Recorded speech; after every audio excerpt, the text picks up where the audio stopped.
are coming. Who came the last time? How about the first event at the Capitol? So who knew? Thank you. I know that we have Anonymous here.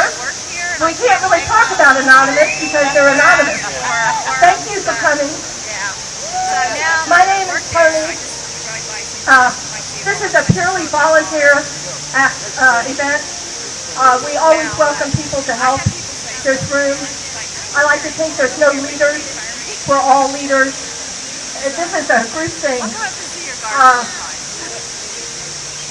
This is a global event. It's biannual. Oklahoma City is a mission field. Can everybody hear me okay? Yeah. Believe it or not, Portland, Oregon, today, they have 1,500 people coming to their event. Mystic, Connecticut has 1,400. The East and West Coast have this. But unfortunately, in Oklahoma, a lot of people don't know what a GMO is. How many here know what a GMO is? How many people think that it's good to eat animal DNA in our plants? I like to see the children. It's so amazing. These kids get it. Okay. Sherry from Guthrie, are you here? Okay, Sherry's not here yet, but I'm hoping maybe she's having a parking problem and she'll be here later. We're taking donations for the fire victims in Guthrie, and they're over here by this light pole if you brought anything. We do a lot of our communication through our Facebook group. How many are in our Facebook March Against Monsanto, Oklahoma City?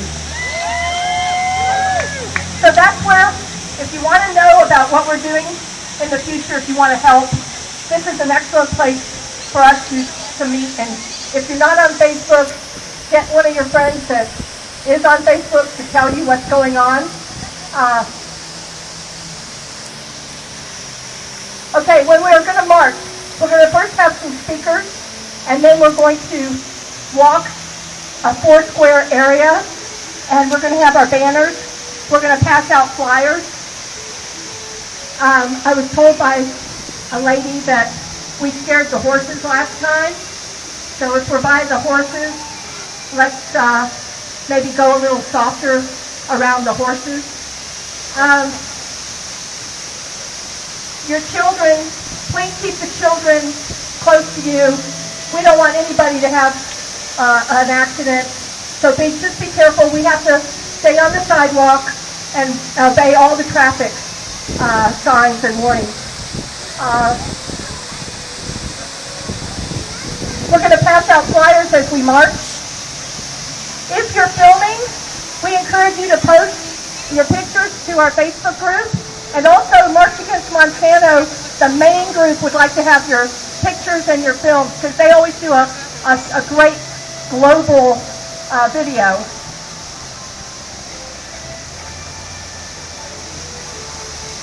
Okay, after we do our march, we're going to have one more speaker, and then we're going to get audience participation. That's my favorite part.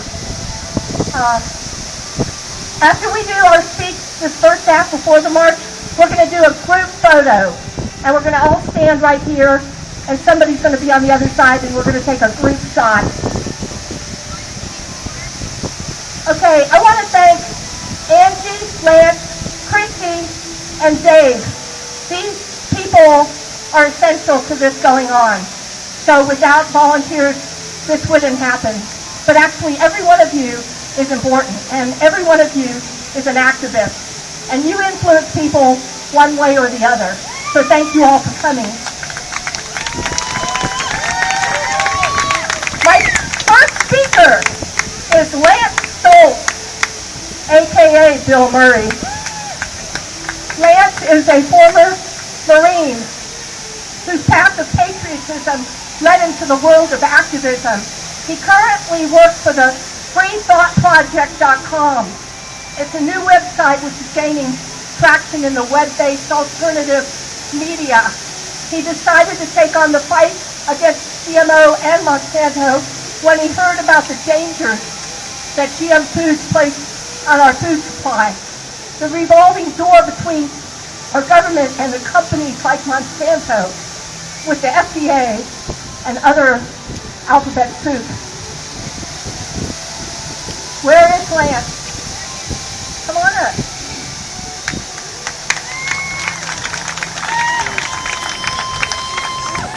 Hello everybody, thank you for coming.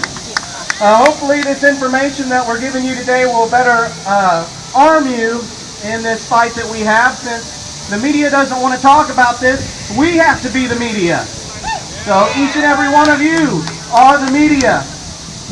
Well, let's get down to it. I'm gonna just give you a brief overview of the history of this biotech crazy corporation that is Monsanto.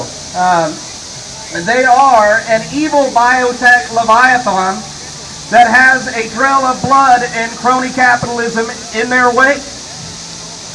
Famous for bullying farmers and influencing our representatives at the state and federal levels, Monsanto has vast amounts of money and resources to hide their evil history. I'm going to give you just a brief glimpse into that. Founded in 1901 as a chemical company, founded by a man who previously worked at a drug company, Monsanto, lost my place here.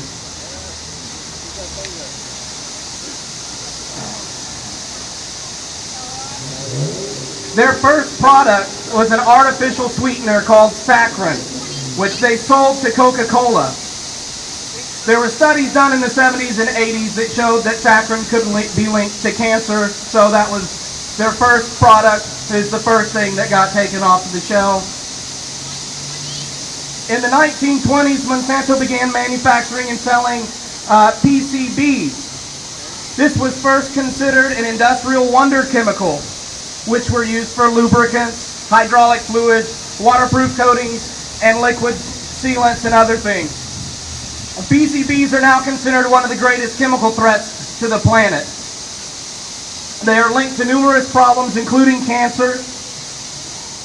Internal documents from Monsanto show that they knew decades before the PCBs were banned, they knew the dangers. So it kind of just shows you how much they really care about what they do. During World War II, Monsanto was involved with the operation sites and laboratories for the Manhattan Project, the project that gave us the atom bomb. Thanks, Monsanto. In the 1940s was when Monsanto started its work in agriculture, making fertilizer and pesticides, one such as DDT, you may know about that, which was finally banned in the 1970s. It took nearly 30 years after its first use to get it banned. In the 60s and 70s, Monsanto manufactured and sold the herbicide Agent Orange, widely used during the Vietnam War. This affected our veterans and our veterans' children, and it is still today causing harmful effects to the Vietnamese people, and Monsanto is still not taking responsibility. Boo! In the 60s, Monsanto also had a joint venture with a company called IG Farben. IG Farben was a producer of Zyklon B, which was the chemical used by the Hitler regime to gas the Jews during the Holocaust. This kind of shows you the moral compass that guides Monsanto.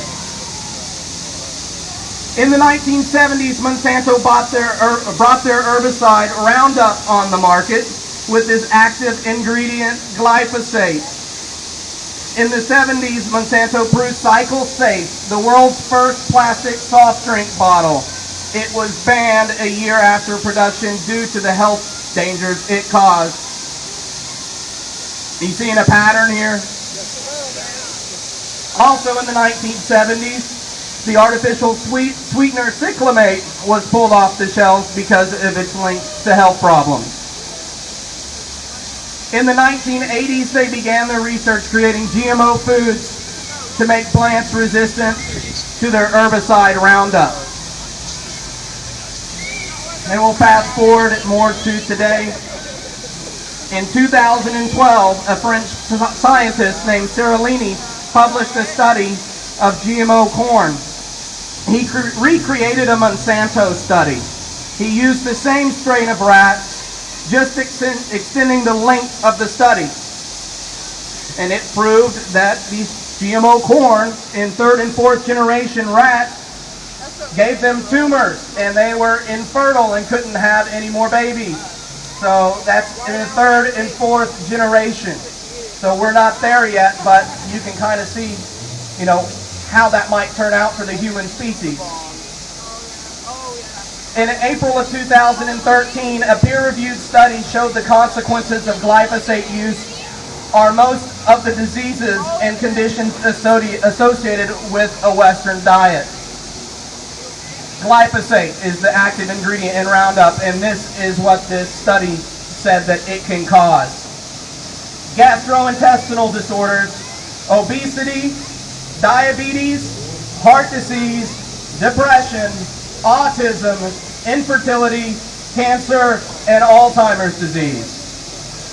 And this is what they're injecting into our plants so they can spray more of it on the plants, which doesn't really make sense. That is just a brief history of Monsanto. You can find out more about them. Of course, I didn't even touch on aspartame, if y'all are aware of that. Excrement from a GM bacteria. But anyway, that's a brief history of Monsanto. Do your own research. Look up this stuff. Verify it. Spread the news. You are the media. Thank you for coming.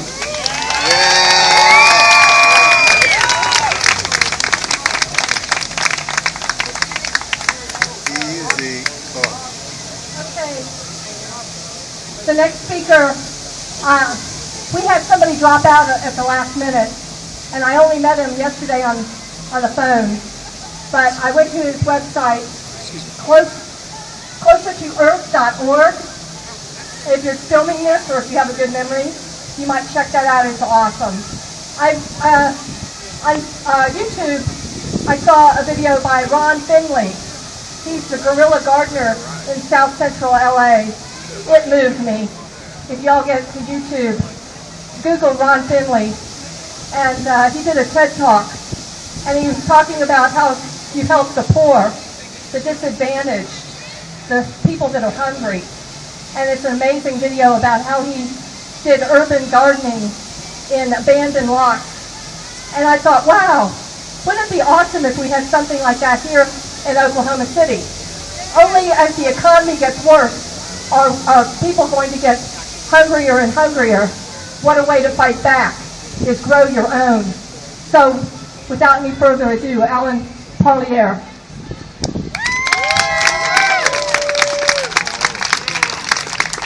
Thank you all.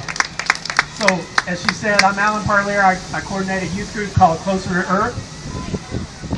And y'all probably can't see my shirt from where you are. It says Closer to Earth, healthy soil, healthy plants, healthy people, actions to stop climate change. Everything you're doing about gardening helps the whole environment. So, as she said, it's really important for us all to be growing our own food. And there's no reason that we have to be dependent on the GMO products that are in grocery stores. In our neighborhood, with our youth group, we've taken over 10 different vacant lots. It used to be houses that are now different kinds of green spaces. We're in the Central Park neighborhood near 30th and Chartel, just north of there, 31st and Chartel, just north of the Paseo.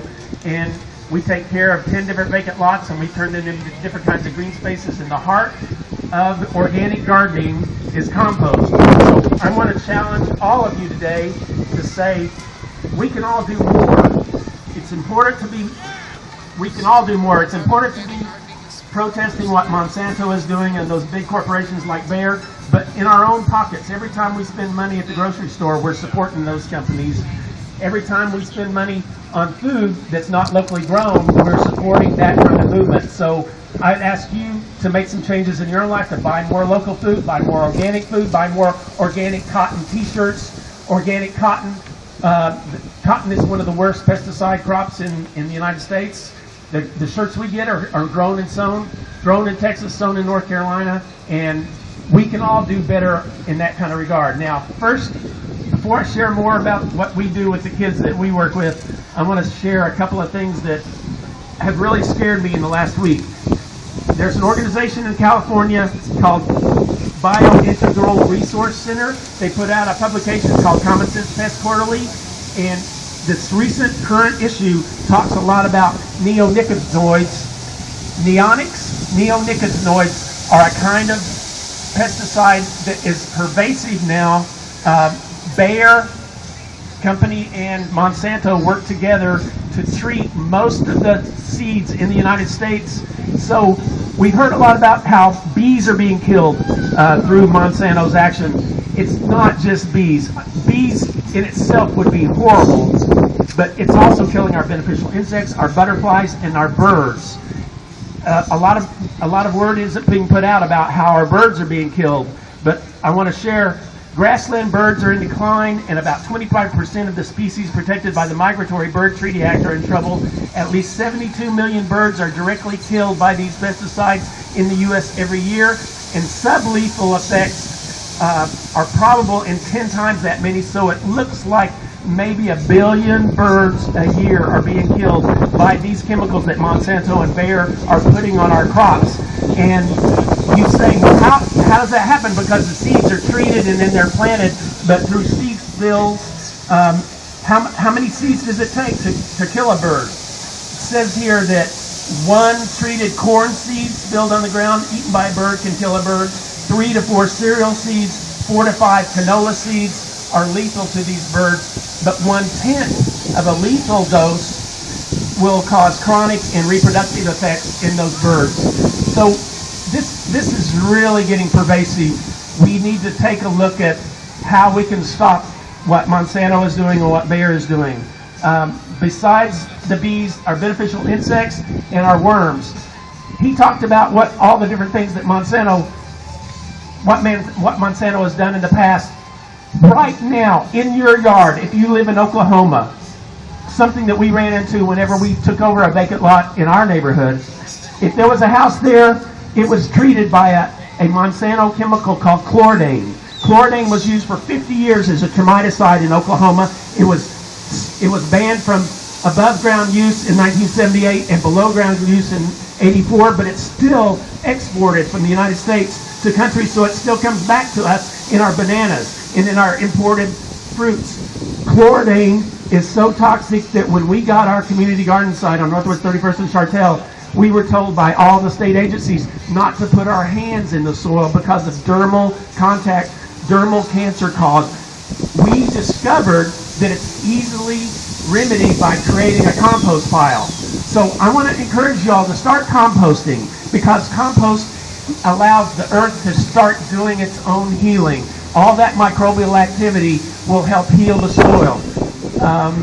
We need to be diverting what we're putting in the landfill, and if we're diverting what we're putting in the landfill, I challenge you, let's start thinking about putting out our trash can once a year, once a month, so that we're not putting so much stuff. We're thinking about how can we divert this stuff that we can feed the worms. When our kids pick up stuff in the median, when they pick up the trash, we come back and say, okay, what can we feed the worms? What can we recycle? And to what do we absolutely have to throw away? We got so much attention that now there are institutions in Oklahoma City that have come to our street kids. These are kids doing court-required community service, school-required community service, 14, 13, 17-year-old kids. Institutions are coming to our kids to say, how can we be more green? Institutions like the Myriad Botanical Gardens, when they have their fundraiser, it's our kids who are doing the composting for that event. Organizations like the Oklahoma City Museum of Art come, they do their largest fundraiser of the year. 800 people pay $50 to eat and drink all the beer, eat all the food. They can, at the end of the event, we have it be a zero landfill event. We help them buy the proper stuff. We have one little small bag of trash, a trailer load of compostables, 2 big recycle bins worth of recyclables, and so it becomes a more environmentally friendly event. The kids that I work with now, who used to not be related to any institution in their life besides a school, now can walk downtown and say, yeah, I met with the board of directors of that art museum, and we helped them be more green. The Festival of the Arts this year, I don't know how many of you all went to the Festival of the Arts this year, but our kids helped influence the Festival of the Arts, to become a zero landfill event this year. So everything that was produced by the Festival of the Arts, that's 750,000 people a day. No, 75,000 people a day. 750,000 people to 1 million people over that 5-day period. All of that stuff was in either recyclable or compostable. And all of that helps the earth heal itself. So you all can do that if these institutions can start doing that. I just want to provide some incentive that each of us can do more actions right in our own house, in our own neighborhood. If there's a vacant lot in your neighborhood, you can help grow food. In your front yards, you can help grow food. We have front yard gardens and backyard gardens. We've now, 2 years ago, we decided we needed to create an urban farm because we need to show that it's actually possible to do a production farm on a vacant lot in an Oklahoma City neighborhood. So now we have Commonwealth Urban Farms. We harvest enough for 30 families every Friday from April 1st to the end of November. And we tried to create it on a model that can be replicated by other folks as a money-making proposition, because we need to show that there's an alternative to big agribusiness, to big Monsanto-supported agribusiness, that we can do it locally, that we can. So we have a CSA, community-supported agriculture, as opposed to market-supported. 25 families pay $40 a month, and they all get the share in the harvest every Friday. A lot of volunteers come and help do that. So some of y'all come up and check out what we're doing, because you can do it in your own neighborhood. We can all start taking responsibility for our food system and create a local food system that's organically grown. In the heart of organics is compost. We can all be doing more composting. We can all be doing more purchasing of organic food, and that can help change the system through our pocketbook. Protesting is really important, but there's more that we can do. Monsanto and Bayer are really awful names, but who's distributing their stuff right here in Oklahoma City? We need to be talking to Lowe's. We need to be talking to Home Depot. We need to be talking to Ace Hardware. We need to be talking to those companies that are spraying this stuff on lawns that turn green. They're spraying that to kill the grubs, but that also kills our bumblebees. That also kills our earthworms. There's a lot of stuff we can do right here in Oklahoma City, and I'm glad the East Coast and the West Coast are more organized in doing what they're doing. But we're in the heartland, and we can do a lot right here in Oklahoma City, right here in your own neighborhood, right here in your own house. Thanks.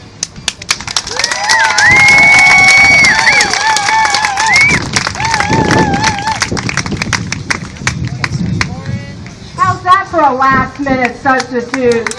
Whoa! Thank you, Alan. That is awesome. That is incredible.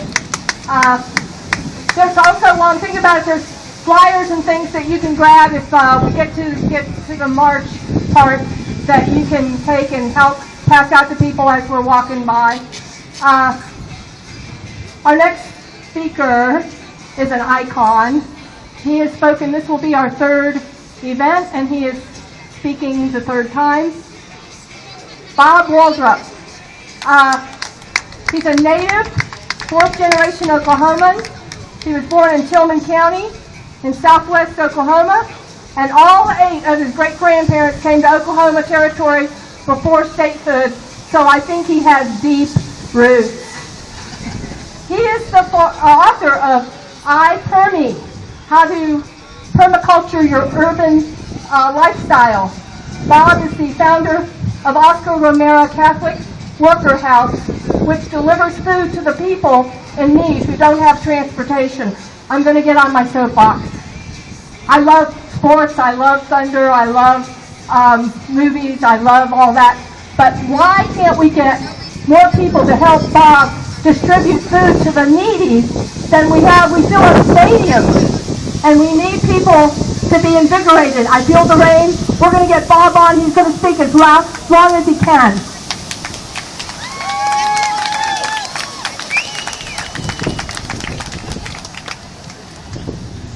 I brought an umbrella, and I'm glad for the rain because, we've been in drought for 3 years. My cousins, who are wheat farmers down in southwest Oklahoma, say that it's the worst wheat crop in the history of agriculture in Tillman County, which goes back 100 years. And we can always hope that this is the end of the drought. And it is true that the one thing you can say about drought is that it all eventually ends. But in the last 1,000 years, there have been several 50-year droughts right here in Oklahoma along the Great Plains. So here we are, once more, the third time gathered here to talk about GMOs and what we can do about them in our own lives. And you know, the most important thing that we can do is to learn how to cook meals from basic ingredients, because I tell you, you'll go crazy